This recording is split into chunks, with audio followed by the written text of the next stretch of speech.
Mulai.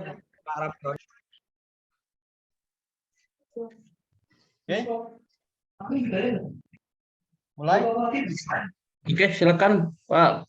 Langsung aja dipandu karena kita sudah direkod nih. Oke, siap. Bismillahirrahmanirrahim. Assalamualaikum warahmatullahi wabarakatuh. Waalaikumsalam warahmatullahi wabarakatuh. Selamat siang teman-teman MP2. Siang. Alhamdulillah pada siang hari ini kita dapat berjumpa kembali walau dalam dunia maya ya, tetap maya. Alhamdulillah, semoga kita selalu diberi kesehatan. Amin. Baik, perkenalkan nama saya Dwi Sucipto Mandala Putra. Di sini kami dari kelompok 4 ya, akan membahas tentang faktor internal dan eksternal perencanaan pendidikan serta implementasi inovasi pendidikan yang efektif dan efisien. Di sini kami terdiri dari 5 orang. Yang pertama saya sendiri, kemudian ada Pak Agus Teruno, Pak Gandhi, Pak Kaimudin, dan Bu Nurlina Yanti. Baik, tanpa berpanjang lebar, kita langsung saja ke pokok bahasannya. Mungkin pertama sekali kami beri kesempatan kepada Bapak Agus Teruno untuk menjelaskan materi. Kepada Pak Agus, dipersilahkan. Terima kasih kepada Pak Cipto dan kawan-kawan. Kita langsung pengertian perencanaan pendidikan menurut pakar. Menurut Profesor Dr. Yusuf Enock, perencanaan pendidikan adalah suatu proses yang mempersiapkan perangkat alternatif keputusan bagi setiap masa depan yang diarahkan kepada pencapaian tujuan dengan usaha yang optimal dan mempertimbangkan kenyataan-kenyataan yang ada di bidang ekonomi, sosial, budaya, serta menyeluruh suatu negara. Menurut BEPSE, perencana pendidikan adalah suatu usaha melihat ke masa depan dalam hal menentukan kebijaksanaan prioritas dan biaya pendidikan yang mempertimbangkan kenyataan kegiatan yang ada dalam bidang ekonomi, sosial, dan politik untuk mengembangkan potensi sistem pendidikan nasional memenuhi kebutuhan bangsa dan anak didik yang dilayani oleh sistem tersebut. Menurut Guruk 1972, perencana pendidikan adalah persiapkan kegiatan di masa depan dalam bidang pembangunan pendidikan. Lanjut.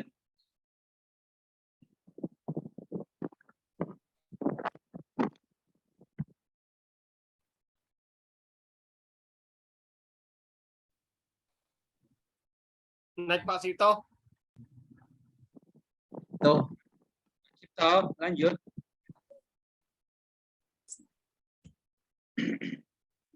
Duh, di situ terus. Macet. Laptop Cipto macet, Pak.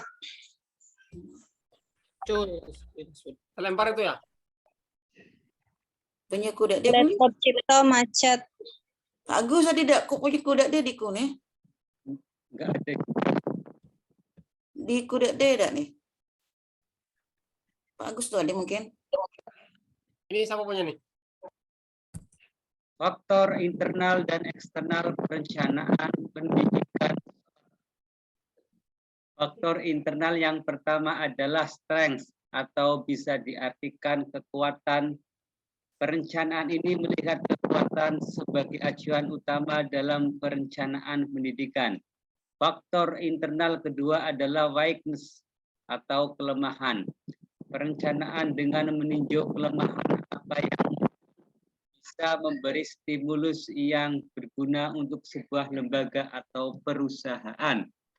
Faktor eksternal yang pertama adalah opportunity atau disebut peluang.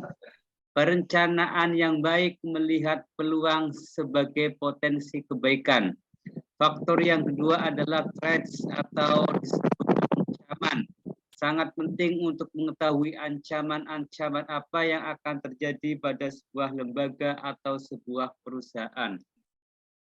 contoh faktor internal pada dunia pendidikan adalah perencanaan dengan menempatkan SDM yang bagus pada posisi yang masih memiliki kekurangan.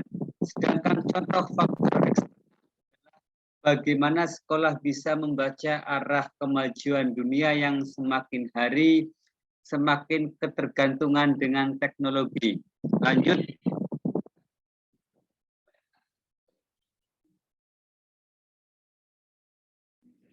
Pengertian inovasi pendidikan. Menurut Kamus Besar Bahasa Indonesia atau KBBI, inovasi berarti penemuan baru yang berbeda dari yang sudah ada atau yang sudah dikenal sebelumnya. Inovasi secara etimologi berasal dari bahasa Latin innovation yang berarti pembaharuan atau perubahan. 2. Inovasi pendidikan menurut Ibrahim 1988 adalah inovasi untuk memecahkan masalah pendidikan. Oleh karena itu, inovasi pendidikan dirasakan atau diambil sebagai sesuatu yang baru bagi individu atau kelompok orang, masyarakat dalam bentuk intervensi penemuan baru atau penemuan New People yang digunakan untuk mencapai pendidikan berupa gagasan, objek, dan metodologi untuk menyelesaikan tujuan atau masalah pendidikan nasional. Contoh inovasi untuk model pembelajaran yang efektif dan efisien. 1. Meningkatkan keterlibatan peserta didik. 2. Pembelajaran berbasis permainan.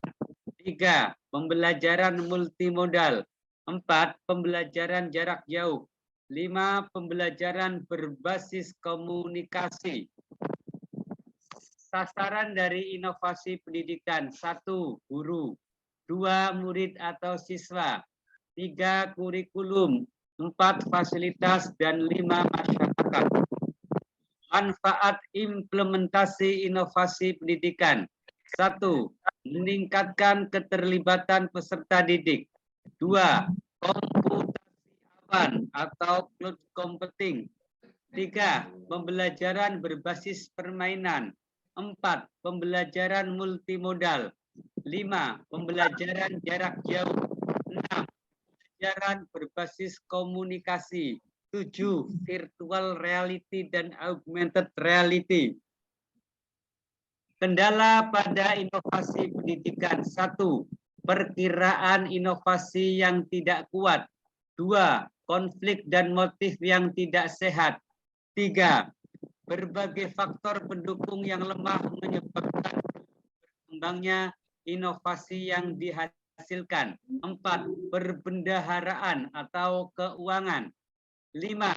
Penolakan kelompok tertentu dari hasil inovasi. Dan 6.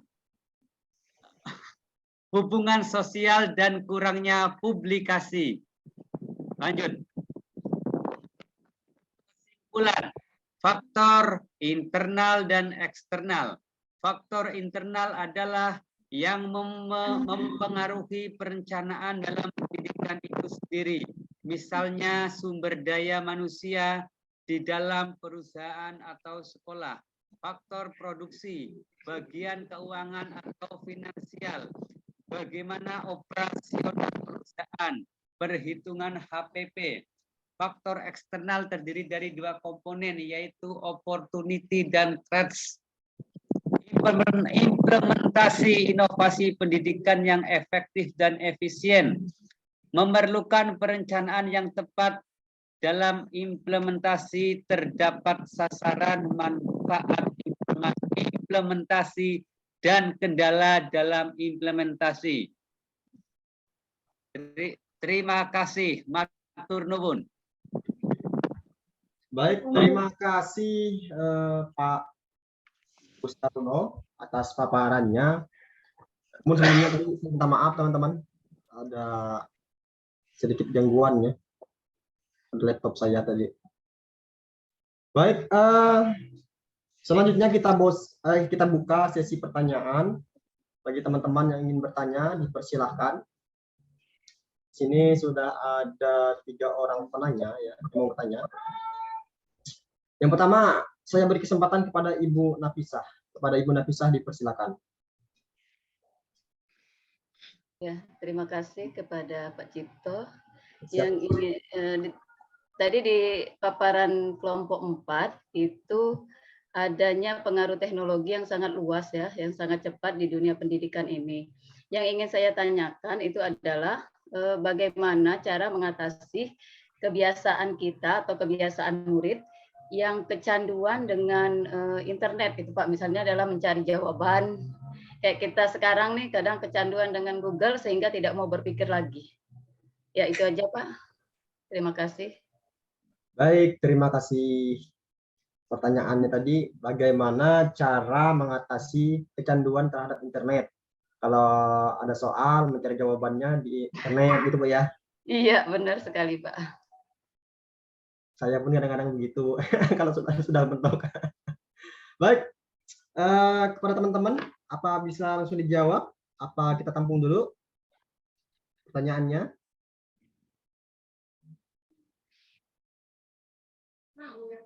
Bagaimana? Pak Lagi Kaimuddin, cukup. Pak Gandhi? Ya, boleh saya tanggapi dulu Pak Cipto.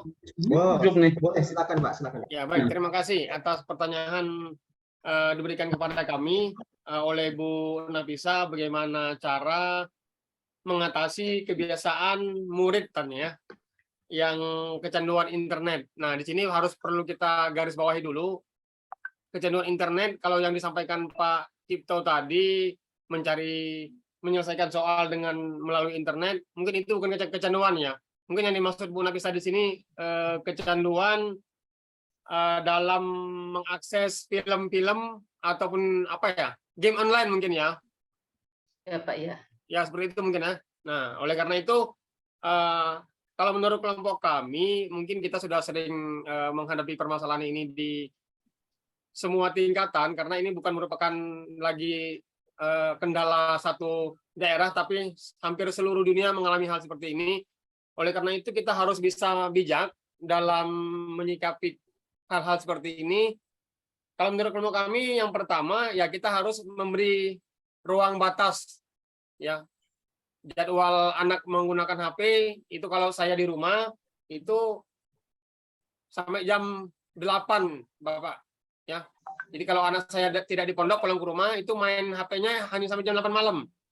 Dari jam 8 sampai jam sekiannya itu tidak saya berikan lagi. Ya, kecuali memang ada tugas yang memang harus kita yakini bahwa itu memang dia belajar. Ya, selebihnya saya tidak perbolehkan. Jadi saya cukup keras juga kalau membuat aturan untuk HP di rumah. Nah, untuk di sekolah mungkin sekolah-sekolah yang memang besar itu bisa mengakses internet langsung ya dari sekolahnya ya, yang punya fasilitas yang cukup. Ya, tinggal kita mengarahkan bagaimana agar keterampilan ini dijadikan kelebihan bagi anak kita untuk membuka dunia luar, mencari wawasan baru agar internet ini bisa menjadi pendukung yang sangat bagus untuk mencari keterampilan baru atau wawasan-wawasan baru. Demikian mungkin Ibu Nafisa yang bisa kami sampaikan. Mungkin Pak Ketua, Pak Gandhi bisa menambahkan atau yang lain. Terima kasih. Oke. Baik, terima kasih Bapak Kaimuddin atas jawabannya. Mungkin ada teman-teman yang lain yang ingin menanggapi menambah nih. jawaban Sedikit. dan pertanyaan dari Ibu Nafisah dan Pak Kaimuddin tadi, dipersilakan ya. Nah, oke, Pak Cipto, saya menambah Silakan Pak. sedikit ya. Tadi Pak Kaimuddin sudah menerangkan ada kelebihan, ada juga kekurangan untuk memakai internet. Menurut pendapat saya, sebenarnya internet ini sangatnya bermanfaat bagi siswa ya. Asalkan kita arahkan kegunaannya untuk menambah pengetahuan. Di sekolah bisa kita mengarahkan. Tapi kalau SD memang kalau belum membawa HP ya kalau siswanya. Tapi kalau SMA sudah membawa HP ya. Tapi kalau SD banyakkan siswa belum membawa HP. Jadi selain gunanya untuk menjadi pelajaran ya, kalau di rumah itu kita beri keterangan kepada orang tuanya agar anak-anak yang pakai HP bisa kita lihat, ya, kita arahkan. Sebagaimana dia pakai HP ini, untuk apa, ya? Atau melihat internet, ya? Jangan sampai melihat hal yang negatif. Ini harus kita arahkan. Jadi kalau di rumah orang tua harus kerjasama, ya. Jangan sampai di sekolah kita sudah menerangkan sebenar-benarnya, tapi di rumah orang tuanya kurang memperhatikan, ya. Jadi harus kita beritahu dengan orang tuanya supaya jangan kita biar, ya. Nah, siswa kita ini kebanyakannya main game, kita lihat, ya. Nah, ini harus kita beri waktu, jangan sampai terlalu lama, ya. Kalau di rumah, ya. Kalau di sekolah memang tidak mau HP, ya. Jadi kita beritahu dengan orang tuanya solusi, ya, pembenaran. Jangan sampai anak-anak di rumah bebas untuk memakai HP, ya. Jadi untuk internet sebenarnya menurut pendapat saya ini sangat berguna, ya, baik bagi guru maupun murid, asalkan, ya, digarisbawahi, asalkan digunakan untuk hal yang positif. Terima kasih tambahannya. Baik, terima kasih Pak Gandhi. Ada 2 jawaban guna pisah dari pertanyaan Ibu. Mas Cipta. Pertama dari Oke, silakan Bu kalau mau pengen menambahkan masih dengan pertanyaan yang pertama, ya. Saya tertarik banget dengan pertanyaan Mbak Nafisa. Kita suka meributkan kebanyakan ke efek samping sih. Kalau menurut saya, kita tidak bisa memungkiri kita terbantu sekali dengan ini. Proses pembelajaran buat kita guru. Kemudian, kalau buat saya ke anak-anak, kalau pelajaran IPA itu sangat bermanfaat karena saya banyak, misalnya saya ada tugas proyek, kita kasih gambaran sedikit dan mereka bisa cari detail di internet melalui YouTube atau apa. Dan biasanya itu membantu kita nggak harus, apalagi misalnya keterbatasan waktu pada pelajaran IPA itu sangat sangat sedikit, ya, hanya sekitar 5 jam. Sedangkan untuk pelajaran prakteknya banyak. Misal contoh sederhananya, kita kemarin membahas tentang kalau di buku-buku tidak detail kan, misal contoh dari tumbuhan yang melakukan perkembangbiakan, misalnya stolon dan segala macam. Di sana dengan internet mereka bisa browsing. Terlepas dari negatif, mungkin kita harus bijak saja sih dalam melakukan penjelasan ke anak-anak. Karena kita adalah orang yang cukup mengerti, kita tidak bisa melepaskan. Pada dasarnya anak-anak itu yang sekarang mereka banyak lakukan adalah permainan. Tapi saya kira dengan permainan itu juga kita coba untuk mengarahkan bahwa ada skala prioritas yang harus diutamakan, terutama untuk proses pembelajaran. Dan kalau itu dengan penjelasan yang masuk akal mereka, itu biasanya masuk. Dan karena kebetulan saya megang kelas 8 dan kelas 9. Itu saja Mas Cipta. Apa boleh saya langsung ke pertanyaan saya? Nanti Bu ya. Belum, oke. Ya, masih dengan pertanyaan pertama. Baik, ada 3 jawaban atas pertanyaan dari Bu Nafisa tadi, ya. Yang pertama dari Pak Kai. Caranya menurut Pak Kai tadi adalah memberi batasan ruang pada anaknya dalam penggunaan internet. Kemudian yang kedua dari Pak Gandhi itu kata beliau beri pendampingan. Tambahan lagi Pak Cipto. Kemudian kata Bu Nafisa memberikan pengertian kepada anak. Itu kesimpulan pertanyaan pertama. Baik, pertanyaan pertama sudah. Selanjutnya saya buka pertanyaan yang kedua. Pada Ibu Riana Sari, dipersilakan. Terima kasih Pak Cipto atas waktunya. Yang ingin saya tanyakan, adakah pengaruh inovasi pembelajaran yang berbasis permainan terhadap peserta didik? Baik, terima kasih Bu pertanyaannya. Sekali lagi saya ulangi, adakah pengaruh inovasi pembelajaran permainan, ya? Iya, terhadap peserta didik. Bagaimana teman-teman yang lain? Ada yang ingin menjawab? Pengaruh permainan terhadap peserta didik permainan, media pembelajaran permainan ya, seperti itu Bu ya. Iya, betul. Atau metode-metode yang mengarah ke permainan. Ya, bisa bantu Pak Cipto. Oke, monggo Bu. Ya, jadi pengaruh inovasi permainan ataupun game untuk siswa, terutamanya siswa sekolah dasar itu sangat berpengaruh Bu ya, di mana dunia anak SD itu adalah dunia bermain. Mereka akan lebih nyaman, lebih senang dengan pembelajaran sambil bermain. Sepertinya pembelajaran matematika, ya itu kan jangan kita arahkan bahwa itu sulit. Kita kan itu mudah dengan permainan dulu. Misalnya kita ingin menerapkan pembelajaran bangun datar, ya kita ajak sambil bermain, bertepuk tangan, tepuk pembelajaran, ya misalnya tepuk persegi, prok prok prok, persegi 4 sisi sama besar, sama panjang, 4 sudut sama besar, luas persegi, sisi kuadrat dan lain-lainnya. Itu saya rasa sangat berpengaruh. Terima kasih. Saya boleh Baik, nambah? terima kasih Bu Martini. Jadi jawaban dari Bu Martini sangat berpengaruh, Bu. Boleh Bagi nambah? teman-teman yang lain yang ingin menambahkan, silakan. Halo, saya mau coba menambahi Mas Cipto. Halo. Bagi teman-teman yang ingin menambahkan, silakan. Pak Cipto belum menambahkan. Coba saya Pak menambahkan Pak. Oke, silakan Pak Yapani. Terima kasih. Jadi benar dikatakan Ibu Martini tadi ya, bahwa terutama pelajaran matematika ya, yang saya ampu, bukan hanya permainan yang saya laksanakan dengan anak, tapi juga nyanyian-nyanyian. Nah, tapi untuk sementara ini saya tidak bisa mencontohkan ya, karena sudah lama itu ya, tidak menjadi guru lagi. Tapi ada yang apa istilahnya, bait yang dirubah dari nada seperti lagu Pelangi-Pelangi ya. Pelangi-pelangi alangkah indahmu. Nah, kita ubah tuh. Persegi-persegi itulah namamu. Asik. Nah, seterusnya ya. Itu nanti saya carikan itu.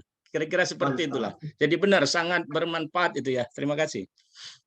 Baik, terima kasih Pak Yapani atas jawabannya. Jadi Pak Yapani setuju dengan pendapat dari Bu Martini ya, sangat berpengaruh. Bagus sekali suaranya Pak, mantap. Bagi teman-teman yang lain, apa? Cipto, Halo. Halo. Pak Cipto. Iya Pak, monggo Pak. Sedikit ya, kalau mengenai permainan atau game yang berdasarkan teknologi atau inovasi di bidang pendidikan ya, saya pikir setuju dengan teman-teman yang lain, khususnya tadi yang Bu Martini dengan Pak Yapani dan juga yang lainnya ya, bahwa itu sangat pengaruh sekali. Karena kalau kita lihat kembali di kurikulum baru sekarang ini, Bapak Ibu, ya, itu keberpihakan kepada siswa atau murid itu sangat ditegaskan kembali sekarang ini gitu. Pembelajaran yang menyenangkan itu harus lebih ditekankan lagi. Jadi pembelajaran yang berdasarkan kebutuhan siswa itu harus ditekankan lagi di kurikulum yang baru ini. Yang kedua, Bapak Ibu ya, terkait dengan inovasi, terkait dengan pembelajaran yang berhubungan dengan teknologi tadi, baik itu apakah itu game atau apapun, selagi itu adalah bagian dari istilahnya apa ya, inovasi, pengamatan dari guru, itu saya pikir cukup baik untuk dilakukan gitu. Karena kalau kita lihat kembali pembelajaran yang berdiferensiasi, ya, yang berdiferensiasi itu salah satunya memungkinkan hal itu dilakukan gitu. Jadi pada saat kita sudah melakukan survei atau pengamatan terhadap siswa, jadi hal yang seperti itu kalau itu memang memungkinkan dan itu harus kita lakukan saja. Tetapi menjadi masalahnya nanti adalah ketika kita suruh bawa anak peserta didik kita bawa handphone ke sekolah, kontrol itu penting sekali dari kita gitu, supaya jangan kebablasan seperti yang ditanyakan oleh Bu Nafisa tadi ya. Jadi itu hal yang penting buat saya sih sebenarnya, karena inovasi kita tidak bisa hindarkan lagi untuk saat ini. Perkembangan teknologi khususnya dari segi gadget dan pengaruhnya terhadap pembelajaran pun itu sudah memang harus dilakukan untuk saat-saat ini. Tetapi tergantung kepada pengamatan guru kita sebagai guru terhadap kebutuhan dan minat dan juga kesiapan dari peserta didik kita dalam mengikuti materi pembelajaran kita. Itu dari saya, Pak Cipto. Silakan yang lain. Baik, terima kasih. Sudah ada 3 jawaban nih. Semuanya mengatakan sangat berpengaruh ya. Pak Cipto. Iya, Bu. Saya coba menjawab sedikit ya. Ya, monggo, Bu. Jadi Silakan. pengaruh itu sangat nampak sekali karena penggunaan HP termasuk di kelas itu ya. Kalau anak tuh kalau tidak ada HP mereka tidak tertarik seperti nyanyi-nyanyi. Kalau gurunya nyanyi dia tidak tertarik, lebih tertarik dengan medianya. Jadi di sini pengaruhnya sangat jelas sekali, yaitu termasuk multifile inteligensi dan inovasi. Jadi pengaruh itu sangat nampak sekali dan sangat jelas sekali. Kenapa? Dari media dan alat yang digunakan oleh guru itu, anak itu sangat tertarik sekali. Kalau kita tidak menggunakan media, mereka itu lemes, kayaknya seperti itu. Matematika itu kalau ini medianya sambil nyanyi, alatnya juga harus ada, walaupun gurunya tetap menyanyi, tapi alat yang digunakan itu harus nyata dilakukan di dalam kelas. Oh, ini segitiga, gambarnya diajukan ataupun ditunjukkan. Oh, ini namanya segitiga sambil bernyanyi. Alat dan komunikasinya dengan murid itu harus menggunakan alat peraga. Itu terima kasih. Baik, saya rasa cukup ya jawaban dari pertanyaan dari Bu Riana Sari tadi. Semuanya mengatakan sangat berpengaruh. Ya. Baik, kita lanjut dengan pertanyaan selanjutnya, pertanyaan yang ketiga. Kepada Ibu Umi Rimayuni, kami persilakan. Baik, terima kasih pada Pak Cipto yang telah memberikan kesempatan kepada saya.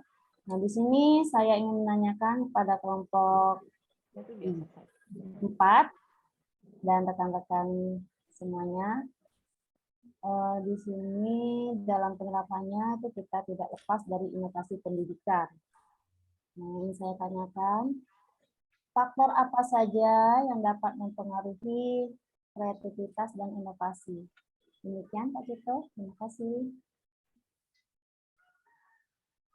Oke, pertanyaan dari Ibu Rumi itu tadi adalah faktor apa saja yang mempengaruhi kreativitas dan inovasi, Bu ya? Iya, Pak. Oke, terima kasih. Buat teman-teman yang ingin menjawab, dipersilakan.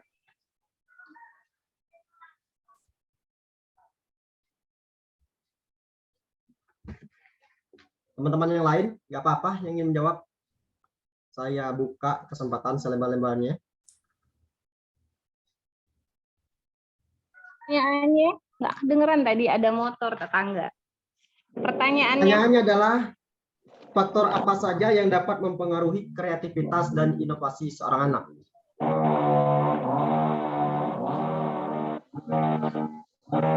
Ya, jawab ya. Oke, silakan Ibu Nurlina. Jadi kreativitas anak itu dapat dipengaruhi karena lingkungan. Pertama sekali lingkungan belajar, termasuk lingkungan yang ada di sekitarnya, guru maupun peserta didik yang lain itu ada gangguan, misalnya ada komunitas ataupun suara-suara. Lingkungan itu sangat berpengaruh sekali terhadap kreativitas anak. Nah, kemudian emosi anak itu sangat berpengaruh juga. Kenapa? Kalau dipanggil kawannya sedikit, senggol sedikit, emosinya naik. Nah, sehingga anak yang lain pun ikut terpengaruh. Itu saja jawaban saya. Silakan dilanjut yang lainnya. Baik, ada 2 tadi ya. Yang pertama faktor lingkungan, yang kedua tadi faktor emosional anak, ya. Baik, kepada teman-teman yang lain yang ingin menambahkan. Baik, Pak Cipto. Saya menambahkan. Pak Gandhi, silakan Pak Gandhi. Ya. Sesuai dengan materi kita hari ini, di ya faktor apa yang saja mempengaruhi ya. Tadi sudah kita baca, tadi sudah kita papar di PPT tadi. Faktor cuma 2 tadi ya. Ada internal ya, ada eksternal. Nah, itu faktor yang mempengaruhi. Ada faktor dari dalam, ada faktor dari luar. Ini sudah di Bu Nurina tadi, faktor di luar dari lingkungan. Itu sudah di luar ya pengaruhnya. Kalau di dalam sendiri itu dari anak sendiri ya. Berarti dari keluarganya bisa ya. Dari tingkah laku anak itu tersebut ya. Itu kita lihat dari materi kita hari ini ya. Terima kasih. Gitu. Baik, dari pertanyaan tersebut Pak Gandhi menjawab bahwa ada 2 faktor yang mempengaruhi Bu Umi. Yang pertama faktor internal, yang kedua faktor eksternal. Faktor internal tadi seperti yang ada di dalam anak itu sendiri, yaitu turunan, kata Pak Gandhi. Ini seperti itu ya Pak ya. Faktor turunan dari orang tuanya. Kemudian eksternal yang disebutkan Ibu Nurlina Yanti tadi, yaitu lingkungan. Jadi teman-teman yang lain ingin menambahkan, Pak. Siapa, Pak, mau menambahkan. Oke, monggo. Mau menambahkan. Monggo Bu Siska. Faktor yang mempengaruhi kreativitas dan inovasi terhadap anak itu, kalau menurut saya yang pertama itu adalah dukungan dari keluarga, dukungan dari guru, dukungan dari teman, pokoknya dukungan dari orang-orang sekitar. Kemudian sarana dan prasarana yang mendukung. Kalau misalnya anak itu tidak mempunyai sarana dan prasarana juga tidak didukung, itu anak akan tidak bisa optimal dalam berkreativitas. Seperti itu. Cukup? Udah? Ya. Oke. Terima kasih. Dari Bu Siska itu faktor dukungan dari keluarga dan orang-orang terdekat, kemudian sarana dan prasarana. Itu menurut Bu Siska. Mungkin saya rasa cukup ya. Apa Pak? Nambahin sedikit. Oke, tambahin dari yang punya Bu Siska tadi satu. Salah satunya yang pertama yang menghambat inovasi itu adalah keuangan Pak Cipto ya. Keuangan tidak terpenuhi. Kemudian ada juga salah satu yang pernah terjadi yaitu penolakan dari beberapa kelompok tentang atas hasil inovasi atau yang inovasi yang akan dilakukan. Itu aja Pak Cipto yang pernah saya alami. Oh itu semakin lengkap ya jawaban dari pertanyaan Ibu Umi. Dari Pak Gediono, keuangan juga berpengaruh. Kemudian penolakan, ya, pengakuan dari teman-temannya kelompok lain itu juga sangat berpengaruh. Mungkin saya rasa cukup untuk pertanyaan ini. Selanjutnya kita ke pertanyaan yang keempat, Bapak Ibu. Bagi teman-teman yang ingin bertanya, mungkin ini pertanyaan yang terakhir ya. Mengingat ada beberapa lagi kelompok yang akan presentasi hari ini.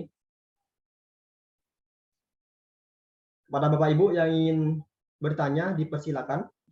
Itu raise hand itu, Ibu Rahma, Ibu Martini, Ibu Hana. Saya Bu, saya Pak Dwi. Oke, monggo. Saya lihat di ini di PPT yang Pak Agus sampaikan. Minta tolong dijelaskan lagi dengan contoh ya terkait inovasi pendidikan yang efektif dan efisien itu seperti apa. Misalnya kita contohkan di kurikulum Merdeka lah ya. Ini kan kalau bahasa implementasi itu artinya kan sudah diterapkan ya. Kalau bahasa implementasi itu artinya sudah diterapkan. Jadi penerapan inovasi pendidikan yang seperti apa yang efektif dan efisien itu. Ini kalau bisa dicontohkan, terutama yang sedang kita pelajari saat ini adalah kurikulum Merdeka. Terima kasih ya kepada kelompok 4. Oke, contoh implementasi ya. Ya, implementasi yang efektif dan efisien itu yang seperti apa? Bagaimana teman-teman? Oke, Pak. Yang mau menjawab. Saya menambahkan nanti Oke, Pak Agus. dilengkapi Bapak Ibu yang lain. Ibu siap. Hana, terima kasih atas pertanyaannya. Contohnya kalau untuk ya kuliah kayak kita ini blended learning, itu inovasi pendidikan yang efektif menurut saya, dengan target 18 bulan ilmu yang kita dapat itu ya, itu contoh yang pertama. Untuk jenjang SMP ya kurikulum merdeka yang sedang kita laksanakan seperti proyek-proyek Bu Hana, itu menurut saya juga mengacu pada yang kita laksanakan cukup efektif, efisien. Di sekolah saya proyek pertama mengambil gaya hidup berkelanjutan, masalah sampah kompos. Yang kedua sekarang ini proyek kedua masalah kewirausahaan, menanam kangkung,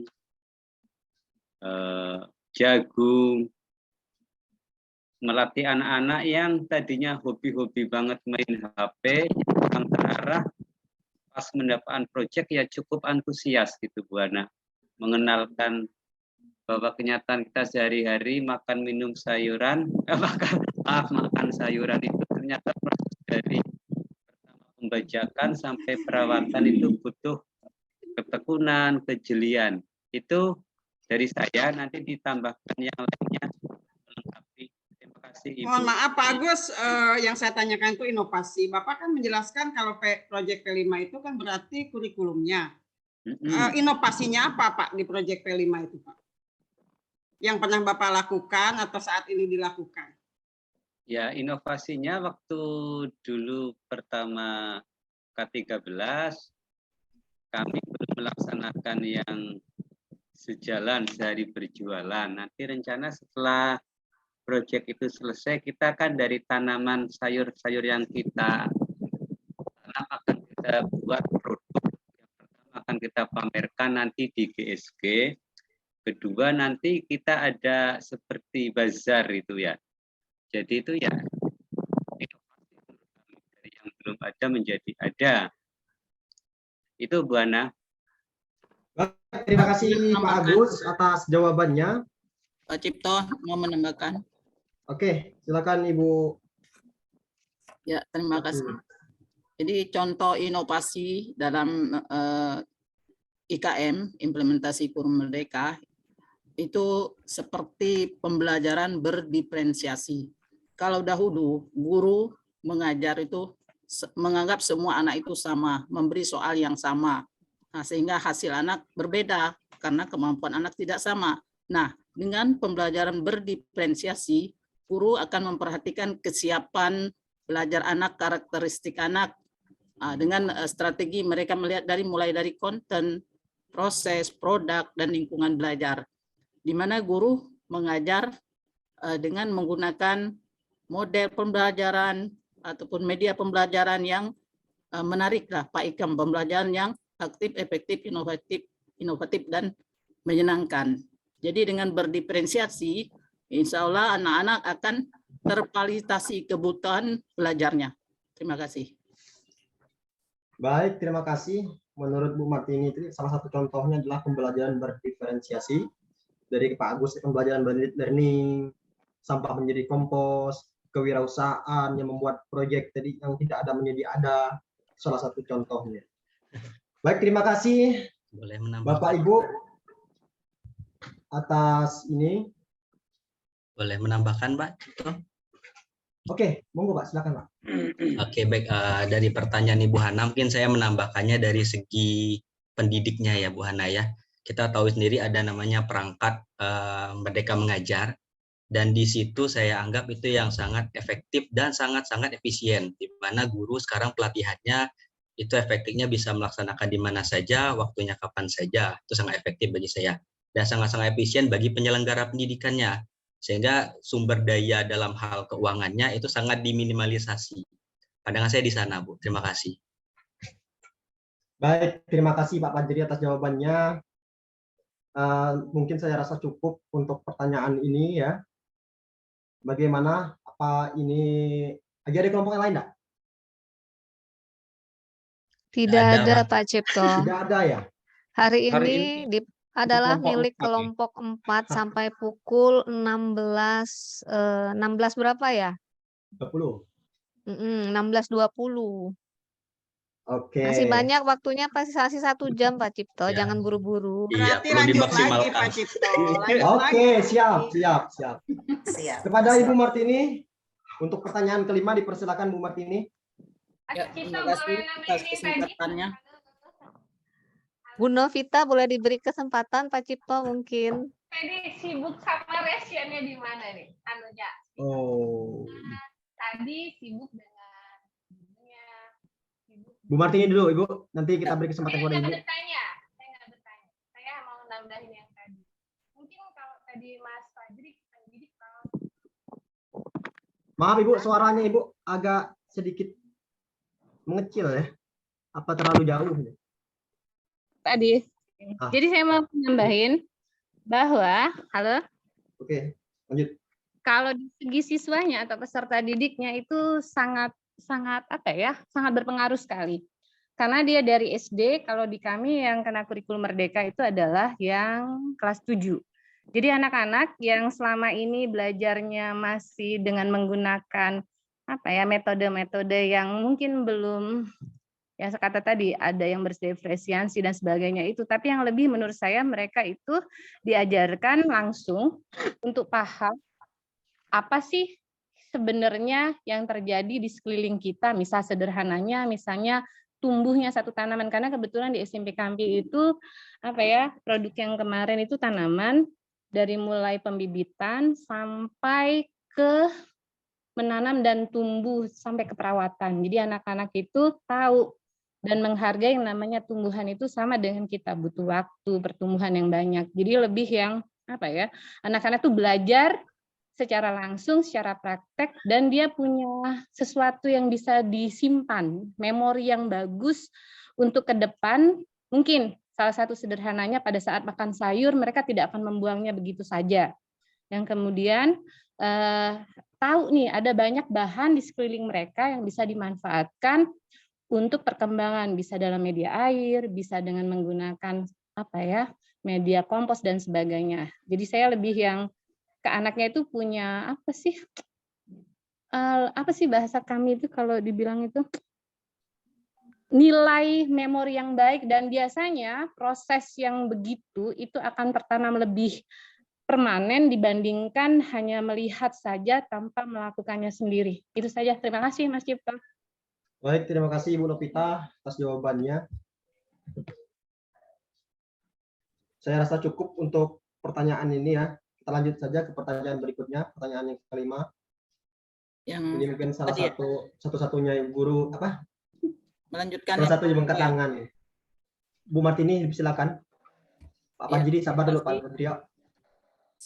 Seberapa besar pengaruh faktor eksternal dan internal tadi terhadap kualitas pendidikan kita? Karena kita tahu kalau dilihat dari sarana prasarananya, faktor eksternalnya, kita sudah memadai. Terus untuk gurunya juga, guru kita sudah sesuai kualifikasinya itu. Sudah profesional, mendapatkan sertifikasi ya. Nah, tapi kenapa berbanding terbalik dengan hasil ataupun mutu pendidikan, mutu lulusan? Terima kasih. Ibu Martini boleh diulangi sekali lagi pertanyaan intinya? Seberapa besar pengaruh internal eksternal? Iya. Seberapa besar pengaruh internal dan eksternal terhadap apa? Kualitas pendidikan. Kualitas pendidikan.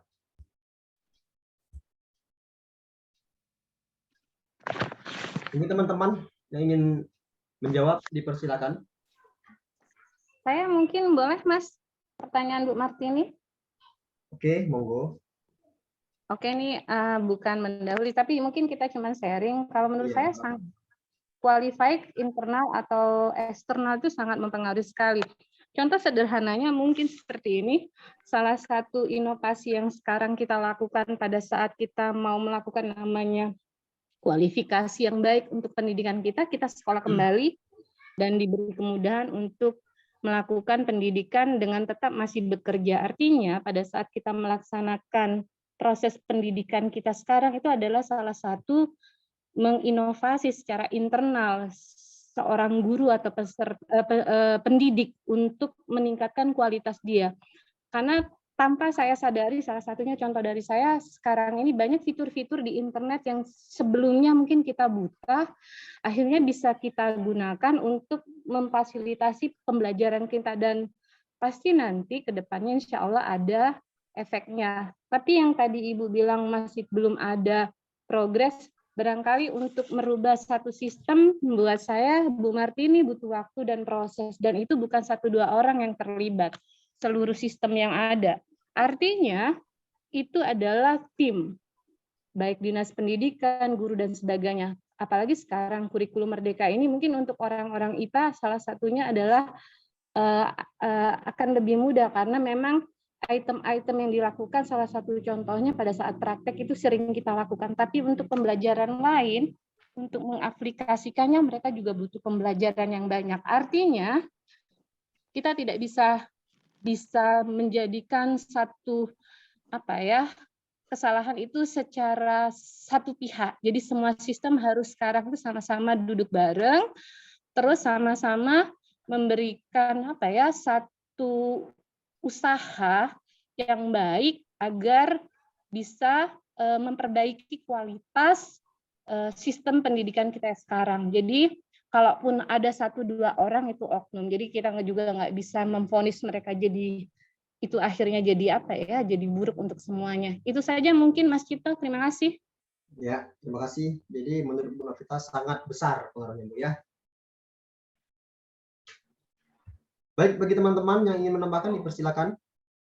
Atas pertanyaan Bu Martini, seberapa besar pengaruh faktor internal dan eksternal terhadap kualitas pendidikan? Bu Taskia ingin menambahkan apa bertanya ini? Nanya. Oh, nanya. Nanti, Bu, ya. Masih dengan pertanyaan Bu Martini. Jawab sebentar ya. Oke. Saya jawab. Silakan. Ini berdasarkan temuan. Kalau faktor internal, faktor dalam itu kadang-kadang sarana dan prasarana sudah mencukupi. Namun guru tidak bisa menggunakan sarana tersebut dan tidak bisa memelihara prasarana yang ada di sekolah. Sehingga misalnya ya, prasarana yang ada di sekolah itu alat-alat untuk memberikan pembelajaran untuk meningkatkan kualitas guru. Ada barangnya tapi tidak dimanfaatkan sehingga mubazir. Kadang-kadang barangnya sedikit tapi pemakainya banyak. Itu fasilitas yang ada di dalam sekolah intern. Nah, di luar itu kan ada pelatihan-pelatihan di mana guru hanya 1 guru itu saja yang ikut pelatihan, yang lain tidak bisa ikut. Kadang-kadang guru yang lain itu mau ikut tidak bisa. Kenapa? Pemilihan yang terbaik di sekolah, sehingga terjadi faktor internal dan eksternalnya itu sangat tidak mendukung sekali untuk kualitas guru meningkatkan mutunya di sekolah, terkecuali dia bisa mandiri. Terima kasih Pak Sugito, tidak usah banyak-banyak. Oke, terima kasih Bu. Jadi sangat berpengaruh Bu ya intinya. Baik, terima kasih Bu Nur. Selanjutnya kepada Pak Agus Taruno, tadi sepertinya ingin menambahkan. Oke, terima kasih Bu Nur dan Pak Cipto. Yang saya tangkap dari pertanyaannya Ibu Martini, sarpras kita di Bangka Belitung bagus, guru yang sertifikasi, hasil UKG guru, hasil UKG Kepsek. Kok untuk kualitas pendidikan kita belum signifikan ya? Betul Pak Agus. Iya, Ibu Martini sebenarnya tahu jawabannya loh, tapi kena rendah hati jadi ngetes kami. Jangan itu PR bersama itu. Oke, betul. PR bersama ini kan multifaktor yang mempengaruhi. Ya, kadang-kadang motivasi pertama dari gurunya itu sudah lumayan. Pas di supervisi, ini contoh kasus, nanti pas tidak di supervisi ya kembali ke ya manual gitu ya. Kedua, kadang-kadang ada banyak-banyak siswa itu yang di sekolah juga lumayan, tetapi nanti setelah di rumah juga nggak diimbangi belajar. Ketiga, perhatian orang tua dan lingkungan ini juga sangat besar sekali pengaruhnya gitu ya. Memang seharusnya berbanding lurus antara tadi faktor-faktor dengan kualitas kita, tetapi kenyataannya tidak seperti itu Nah, mungkin inilah yang harus diteliti bersama oleh para ahli. Apa sih kesenjangan dari faktor-faktor yang sudah oke kok outputnya belum oke gitu ya. Tidak hanya berdasarkan asumsi-asumsi, tetapi adanya penelitian ilmiah lebih lanjut yang menyebabkan hasilnya belum sesuai dengan harapan. Kita kan hanya berdasarkan prediksi, asumsi yang apabila dikaitkan dengan satu sekolah per sekolah, satu kecamatan per kabupaten, ya studi kasus itu berbeda-beda gitu, Bu Martini. Itu jawaban saya kepada refleksi kita masing-masing. Sejauh mana sih kita mencintai topoksi kita, kepedulian kita terhadap orang tua, terhadap anak didik, terhadap lingkungan. Ya kalau mungkin semangat Bu Martini itu seperti mengimbas ke Bangka Belitung akan maju, tapi Bu Martini hanya dari 100 hanya 1 gitu ya. Jadi gimana gitulah. Ya Pak Cipto itu jawabannya. Ya. Oke, mantap sekali. Setuju Pak Agus, mau menambahkan sedikit. Siap, Mau Bu Hana. menambahkan. Betul Pak Agus, dan sebetulnya apa yang dikatakan Bu Martini enggak betul semua, karena kalau lihat dari mutu rapot pendidikan semua sekolah, enggak semuanya berbanding terbalik, Bu. Kalau berbanding terbalik itu semua merah semua. Rapotnya kan banyak Ya, Bu, sekolah itu yang memang warna untuk sekarang biru, ini Bu kuning, merah hijau, semua gitu, literasi numerasinya. Nah, Di sekolah binaan saya 11 sekolah ya, itu kan binaan mungkin di merah. SD ya. Ini Kan mungkin di SD. Tapi lihat yang merah semua itu betul indikator item pentingnya atau keseluruhan, karena kita harus melihat juga rapot pendidikan di tingkat kabupaten, provinsi, dan nasional. Kayaknya nggak semua merah semua, kayaknya rapot atau mutu pendidikan itu nggak merah semua kayaknya. Di Dinas Pendidikan Kabupaten, terkhusus Dinas Pendidikan Kabupaten Bangka Tengah, seperti itu. Untuk SD 75% iya, Bu. Penilaiannya berdasarkan raport yang hasil dari mana? Artinya yang 25%-nya itu kan berarti ada yang biru. Itu SD 1 itu ada yang warna biru, kuning, dan hijaunya itu. Enggak semua. Oke, Bapak Ibu. Saya rasa cukup untuk pertanyaan ini ya. Panas, semakin panas. Jangan begitu. Asik tapi. Maksudnya kalau membaca dan menganalisis mutu pendidikan atau rapot pendidikan ya kita harus adil ya.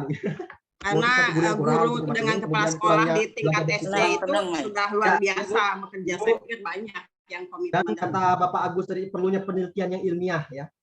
Jangan hanya sekedar asumsi-asumsi nanti. Enggak, makanya baca itu rapot mutu pendidikan itu. Bisa baca enggak? Ya, Bu, Pak Dwi, udah pernah melihat? Ya, kita udah pernah membaca rapot pendidikan Bangka Tengah? Iya, Bu, baca Bu. Ini malah BPMP yang menanyakan. Pak Dwi, saya enggak berasumsi. Saya Enggak. membaca rapot pendidikan Bangka Tengah.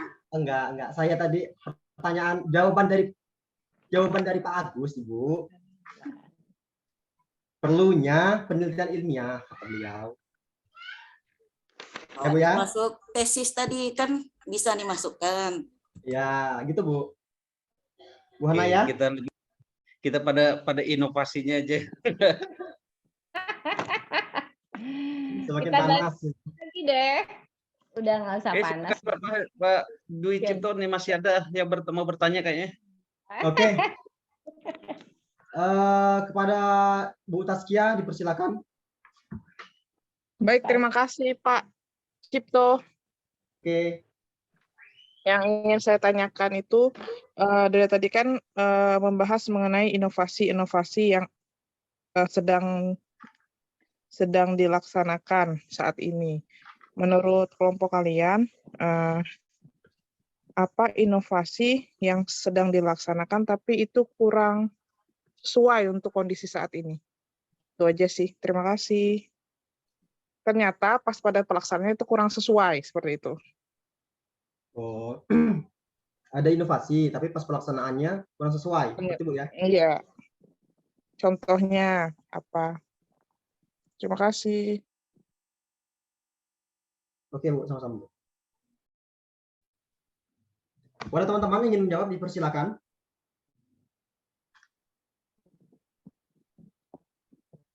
Apa Mas Cipto pertanyaan Bu Taskia.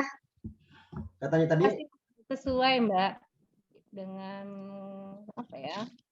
pertanyaan tadi ada inovasi, tapi pas pelaksanaannya tidak sesuai dengan inovasi tersebut. Bu Taskia. Kurang sesuai dengan kondisi saat ini maksudnya. Oh, kurang sesuai dengan kondisi saat ini. Apakah ada atau tidak? Kalau ada, apa contohnya? Apakah ada atau tidak? Menurut kalian itu ada nggak inovasi Ya. yang saat ini sedang dilaksanakan itu ada kurang sesuai? Contohnya apa? Kalau ada. Dipersilakan teman-teman ingin menjawab.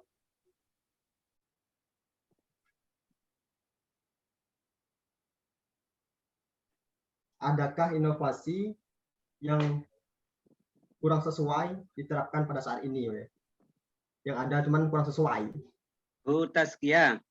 Iya, Pak. Ya, ingin menjawab, tapi tidak berani mengatakan ini sebuah inovasi, karena kami tahu diri sekolah saya. Saya mencontohkan untuk di Lubuk itu samalah seperti sekolah lain, pojok baca Bu Taskia. Karena kemarin sewaktu kita ikut literasi nasional oleh Pak Darwis atau kita kenal Terelie, anak-anak di Jepang itu untuk tahun 2022 bisa menyelesaikan 39 buku per tahun. Tahun 2021 bisa menyelesaikan 100 buku per tahun. Nah, sekarang terjadi penurunan karena pengaruh HP, gadget gitu ya. Nah, sekarang saya ini malah mendengar Terelie dikembalikan ke anak-anak SMP 2 Lubuk, jadi nangis saya. Belum tentu anak-anak kami itu 1 tahun 1 buku. Dan kemarin kami lakukan evaluasi bulanan berkaitan dengan pojok baca. Dari buku-buku yang kami alokasikan di pojok-pojok baca itu, yang baru memanfaatkan itu sekitar 25%, Bu Taskia. Saya mengatakan program pojok baca itu salah satu upaya ikhtiar kita agar anak-anak itu mencintai literasi dalam skala mini. Tetapi setelah didorong para pembina, didorong wali kelas, didorong guru mapel, ya saya juga mendorong motivasi. Kok di tengah jalan anak-anak kita belum seperti SMP 5 Sungai Selan, Bu Taskia ya? Itu seperti ya ampun ya. Artinya apa? Saya tidak mengatakan ini inovasi. Apa sih inovasi SMP 2 Lubuk? Nggak ada inovasi. Cuma yang ada mencoba kita laksanakan secara intens pun hasilnya kita nggak menyalahkan anak enggak ya, tapi anak-anak ini belum melayani sepenuh hati Bu Taskia. Ini jawaban saya, maaf ya. Ditambahkan Pak Gandila silahkan. Atau yang Bu Nurlina. Siap Pak. Terima kasih Pak. Ya. Bagus. Iya, Bu Nur. Terelie juga melakukan inovasi, kegagalannya sampai 15 kali loh, tidak langsung jadi. Maka dari itu inovasi itu perlu proses. Sama bagi juga teman-teman yang lain ingin menambahkan?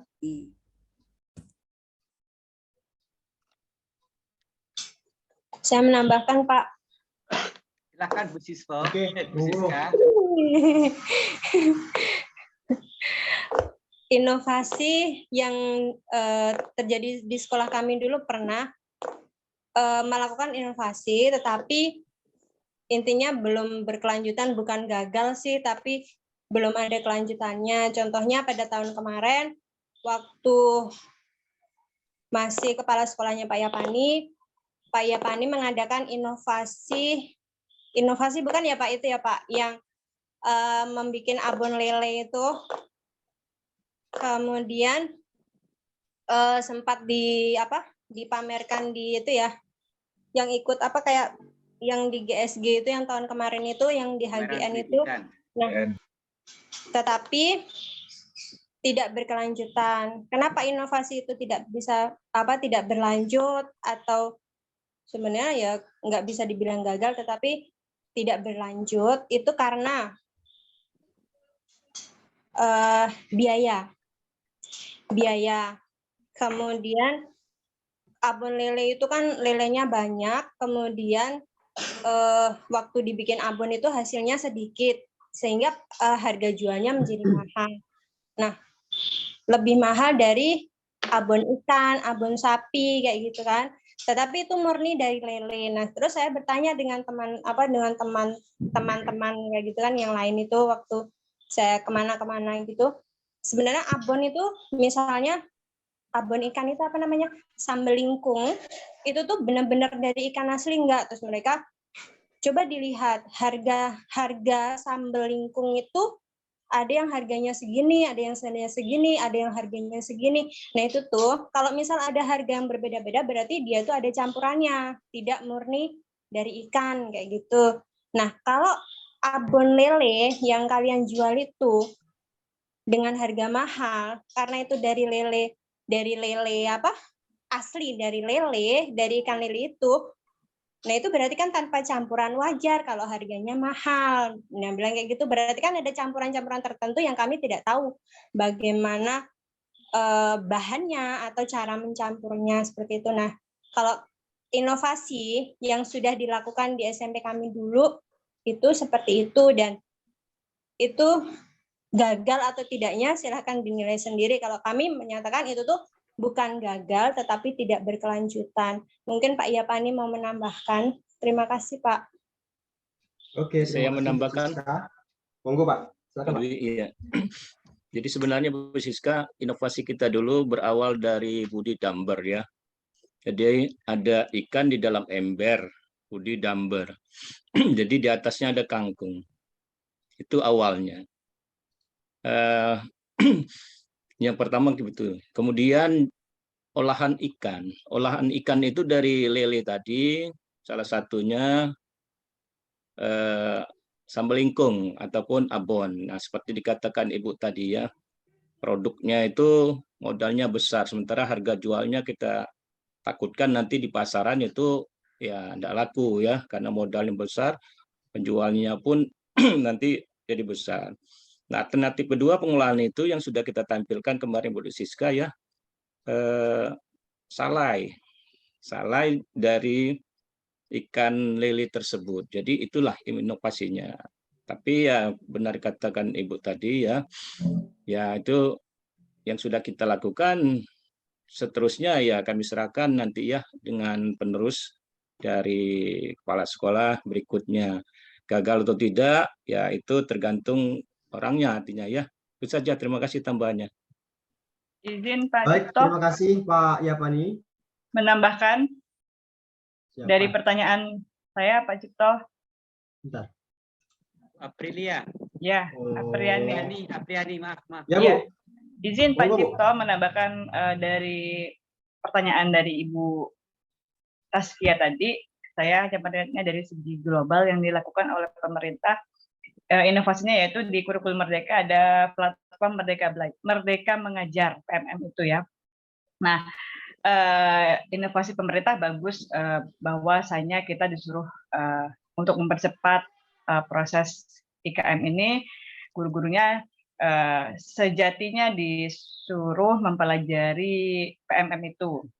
Nah, ada modul berapa, bahkan belum selesai pun sudah muncul lagi ada baru yang 2 itu. Nah, jangankan kita yang di daerah yang utamanya penuh sinyal gitu ya, bahkan untuk aksi nyatanya aja guru-guru belum semuanya di Bangka Tengah yang melakukannya. Kita bandingkan apalagi di daerah yang 3T, bagaimana mereka mengaksesnya dengan keterbatasan sinyal dan sebagainya. Itu sih menurut saya. Terima kasih Pak Cipto. Baik, terima kasih Bu Apriani. Pada teman-teman yang lain? Oke, cukup ya. Kita lanjut ke pertanyaan berikutnya.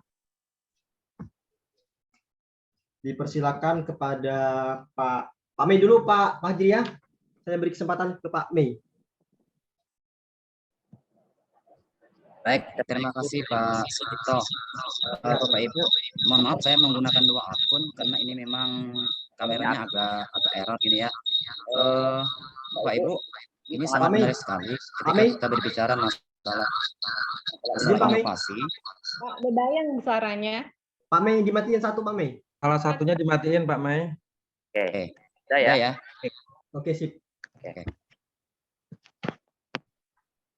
Nah, masalah inovasi yang kemarin kami laksanakan memang Bapak Ibu, kalau masalah teknologi informasi saya juga kurang menguasai, tapi beberapa waktu yang lalu kami sempat kerjasama dengan dosen dari Universitas Muhammadiyah Bangka Belitung, kami menggarap berupa komik Bapak Ibu. Jadi inovasi yang kami lakukan itu adalah membuat komik tentang sejarah kampung. Nah, di sini Bapak Ibu kita bisa, kalau diizinkan saya akan coba memutar Bapak Ibu, barangkali ini bisa, boleh nggak Pak Cipto? Monggo Pak, monggo Pak. Biar lebih menarik Saya diskusi kita pada hari ini. screen ya Bapak Ibu ya.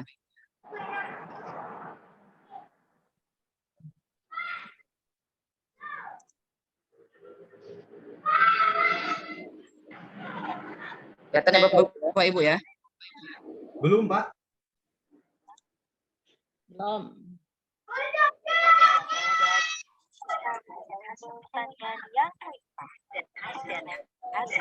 Belum terlihat di sini Pak. Oke, sudah. Mantap. Lihat.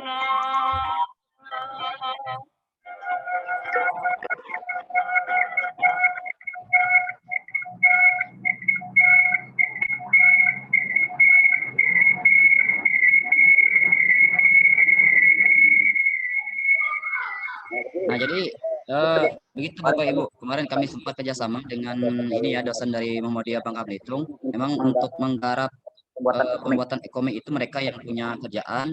Nah, kita di bagian penulisannya Bapak Ibu. Nah, kemarin juga kami sasaran kami adalah ini anak TK PAUD dan SD SMP Sebangka Tengah. Dan sini ada Bu Hana, ada suami Bu Hana di Dinas Kearsipan Bangka Tengah, Bu. Kami juga kerjasama dengan Dinas Kearsipan dan Persatuan Bangka Tengah untuk menggarap komik desa di Bangka Tengah. Nah, harapan kami nanti komik yang sedang digarap oleh teman-teman di Dinas Kearsipan ini bisa di sekolah, supaya nanti anak-anak kita tidak jenuh lagi untuk apa ya, tidak bosan untuk membaca.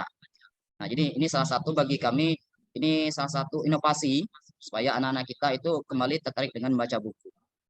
Barangkali itu aja Pak Cipto untuk berbagi pengalaman Pak Cipto. Demikian, terima kasih. Baik, terima kasih Pak Melanto. Kurang jelas sih Pak Melanto. Apa sih yang jelas? Pertanyaan intinya Pak Melanto. Pertanyaan intinya. Karena double suaranya itu Pak Melanto. Oh gitu ya. Bukan komik ya? Masukkan ya. Ya sama dengan ini ya, kearsipan ya. Iya Bu, kita kerjasama membuat komik desa Bu. Jadi komik itu kita kerjasama dengan Dinas Kearsipan Bangka Tengah dan juga dari dosen Muhammadiyah Bu. Jadi komik itu untuk ini ya? Komik itu untuk inovasi di sekolah, media pembelajaran gitu. Ya, maksudnya. rencana kita juga ini akan kita serahkan ke sekolah nanti Bu. Iya, bagus. Oke. Jadi supaya nanti anak-anak itu bisa tahu minimal ya mereka akan tahu tentang sejarah kampung mereka masing-masing begitu. Benar. Oke, lanjut Pak Melanto, keren. Oke. Siap. Fokus terus ke inovasi. Jangan Ya. melulu ke rapot pendidikan dan berpikir positif terus tentang guru dan kepala sekolah ya. Ya, Amin. ya. Kami pertanyaannya tadi apa Pak Mei? Intinya. Enggak Pak, jadi kita sekedar berbagi aja Pak. Oh ya, berbagi Iya, ya. kita berbagi. Baik, terima kasih Pak Mei. Semoga inovasinya lancar ya, bermanfaat juga buat kita semua, anak-anak kita. Amin. Baik, kepada Pak Fajri dipersilakan. Apakah waktunya masih ada atau langsung ke kesimpulan ini? Masih 20 menit. Sepertinya ini yang terakhir ya. Oh, Pak. yang terakhir ya. Oke, baik, terima kasih atas kesempatan yang telah diberikan. Mungkin saya sedikit tadi ada disampaikan sama Pak Ono ya, bahwa pada kendala inovasi itu ada penolakan kelompok tertentu dari hasil inovasi ya, seperti itu ya. Nah, mungkin dari kelompok penyaji bisa memperkirakan kira-kira seperti apa yang harus dilakukan agar kendala pada penolakan kelompok tersebut itu bisa dihilangkan atau diminimalisir lah seperti itu. Kemudian bentuk pengakuan seperti apa ya yang harus didapatkan dari seorang inovator dari hasil inovasinya sehingga tidak terjadi penolakan seperti itu. Terima kasih.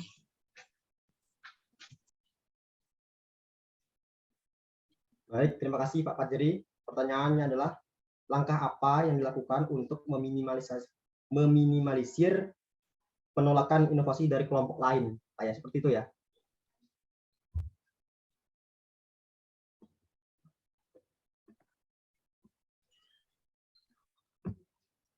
Baik, kepada teman-teman yang ingin menjawab, dipersilakan.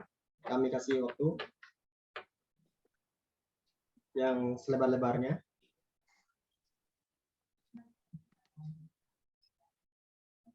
Bagaimana cara atau langkah untuk meminimalisir penolakan inovasi dari kelompok lain? Pak Dwi mungkin itu bisa ini, Pak Dwi bisa mungkin tanya ke Pak ini, menjawabnya ke Pak Yapani, karena dulu Pak Yapani kan pernah membuat inovasi. Gimana caranya agar seluruh warga sekolah, masuk guru dan siswa, dan stakeholder sekolah lain itu menerima inovasi dan bersama-sama mensukseskan inovasi itu. Kayaknya yang tadi cerita apa tuh si ikan itu ya, si ikan itu mungkin bisa tuh Pak Yapani ngejelasinnya. Mana Pak Yapani? Bagaimana Pak Yapani? Ya boleh, terima kasih ya. Oke, ya ini silakan, menurut pendapat saya ya. Jadi setiap inovasi dimanapun berada ya, tentunya ada dua yang kita sebut tadi. Ada yang mendukung, ada yang menolak ya. Nah, untuk yang menolak strateginya ya artinya kita terus berinovasi, yakinkan diri terutama kita sebagai pengelola, ajak guru-guru yang bersedia saja. Kemudian ya tunjukkan program itu ataupun inovasi yang akan kita buat itu berdampak positif. Nah, itu saja ya, berdampak positif, tunjukkan. Jadi langkah-langkah awalnya ya diperjelaskan, disosialisasikan. Ya tentunya seperti saya bilang di awal, pasti ada penolakan. Yang penolakan biasanya orang tidak kawan nyusah, ya. Ya. Maya-mayai. Padahal kita ide-ide itu ada. Misalnya buat taman gini, sudahlah Pak, kita upakan saja dengan orang. Jadi kita tidak perlu kan, padahal kita baru berinovasi. Banyak seperti itu. Jadi biarlah yang mau saja ajak sama-sama, hidupkan ide tadi bersama-sama orang yang ada itu yang mudah-mudahan kalau hasilnya ya positif, mungkin nanti guru itu lambat laut akan ikut ya. Nah, kalau yang seperti dibilang Ibu tadi, yang inovasi disebutkan Ibu Siska, itu ya pada saat itu ada penolakan ya, baik dari guru, siswa, kami bersama-sama itu. Bahan-bahannya kami buat sendiri ya, inovasinya itu, kemudian siswa senang semua. Sambil artinya apa?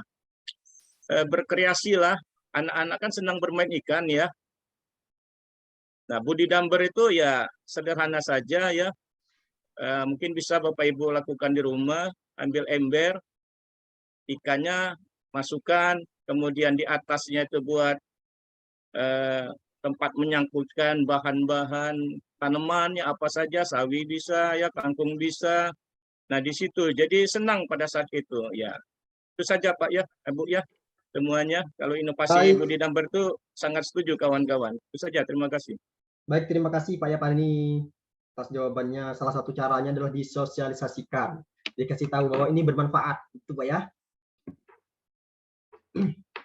Baik, ada teman-teman yang ingin menambahkan, dipersilakan. Pertanyaan Pak Fadli tadi. Oke, silakan Pak. Silakan Bu. Saya ya. Ya silakan. Kalau saya tuh gini, kalau mau inovasi itu misal agar tidak mengalami penolakan kayak gitu kan.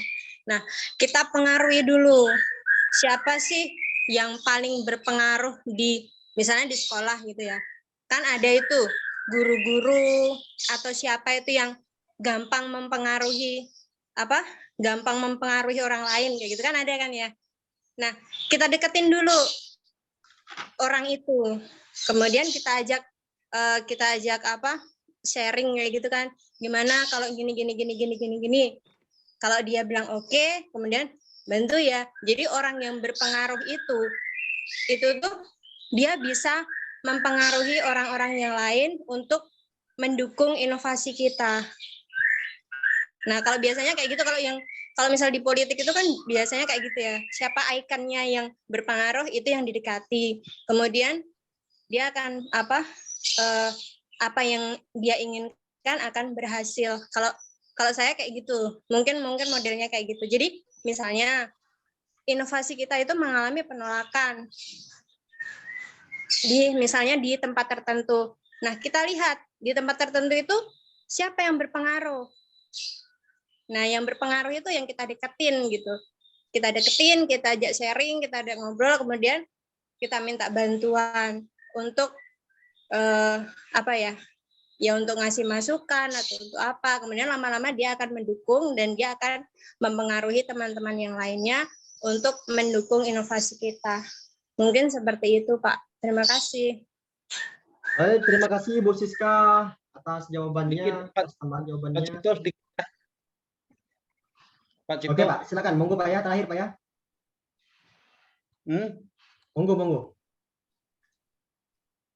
Oke, kalau dari saya, Bapak Ibu ya, selagi inovasi itu baik dan positif seperti yang dibilang Pak Yavani tadi, saya pikir kenapa enggak? Jalan aja lah terus, gitu. Karena saya pikir kalau kita menunggu ya yang lain sepakat semua, setuju semua, maka saya pikir kan lambat kita mengalami inovasi-inovasi baru gitu. Jadi saya pikir kalau soal penolakan atau soal tidak respon itu hal wajar muncul di setiap apapun gitu. Tetapi ketika inovasi itu baik untuk sekolah, ketika inovasi itu baik untuk perkembangan khususnya pendidikan kita terlebih di Bangka Tengah ini seperti yang dibuat oleh Pak Mel tadi, saya pikir kenapa sih kita harus menunggu orang lain supaya pakat dulu gitu. Kenapa harus menunggu orang lain harus mengiyakan dulu? Nanti seperti yang Pak Yavani bilang tadi, pasti mereka juga akan ikut sendiri kok. Gitu. Jadi saya pikir selama itu inovasinya baik, positif dan itu berdampak juga terlebih lah khususnya di sekolah, saya pikir jalan terus gitu. Itu kalau dari saya. Pengalaman pribadi jadi, ya Pak Ramson, pengalaman pribadi ya. Tadi itu sebenarnya Bu Ana, tapi Semangat Pak Ramson. Jalan terus pokoknya orang. Itu makanya saya pikir kenapa tidak gitu. Salah satunya ya sudah karena Bu Hana sudah buka ini kondisi seperti ini Bapak Ibu. Jadi ketika saya sampaikan dengan Bu Hana, banyak teman-teman lain ya istilahnya ogah-ogahan Bapak Ibu. Tetapi ketika kita didukung juga oleh kepala sekolah dan beberapa tim dari yang lain, saya pikir jalan aja terus. Juga nanti satu saat kita sudah bisa lihat Bapak Ibu, mereka akan ikut. Mereka akan malu sendiri gitu dengan tidak terlibat dalam inovasi-inovasi baru. Bahkan ya akhirnya banyak muncul nanti inovasi-inovasi berikutnya gitu. Mudah-mudahan itu jadi pemantik untuk yang lain juga. Itu aja Bapak Ibu ya. Terima kasih. Maju terus pokoknya kalau ada inovasi maju terus. Jangan usah berhenti. Yang nggak mau maju diapain Pak? Dibuang ke tong sampah. Ini penyemangat untuk diseminasi aksi nyata Pak. Takut ditolak sama kelompok tertentu. Baik, terima kasih Pak Ramson atas jawabannya. Maju terus Pak ya. Selagi itu baik, positif, maju terus, hajar. Baik, mungkin itu saja ya presentasi kita hari ini. Namun sebelumnya apabila ada kekurangan, saya mohon maaf.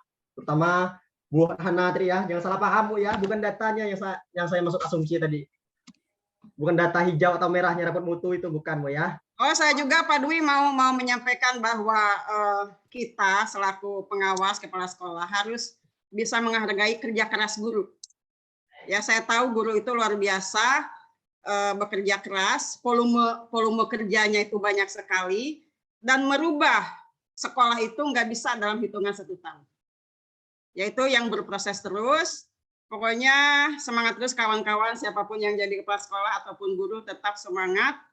Tetap ingat dengan tupoksinya. Seperti itu ya Pak Dwi. Baik, terima kasih.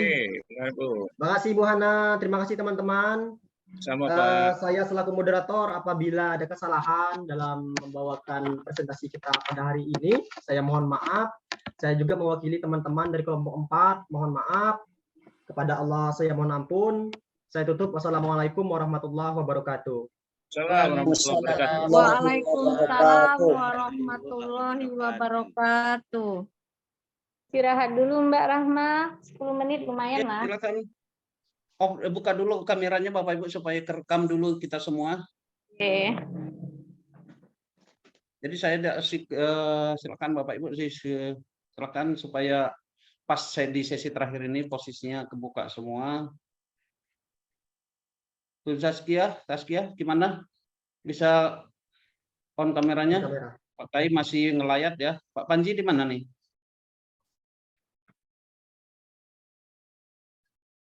Oke, Bapak Ibu, terima kasih.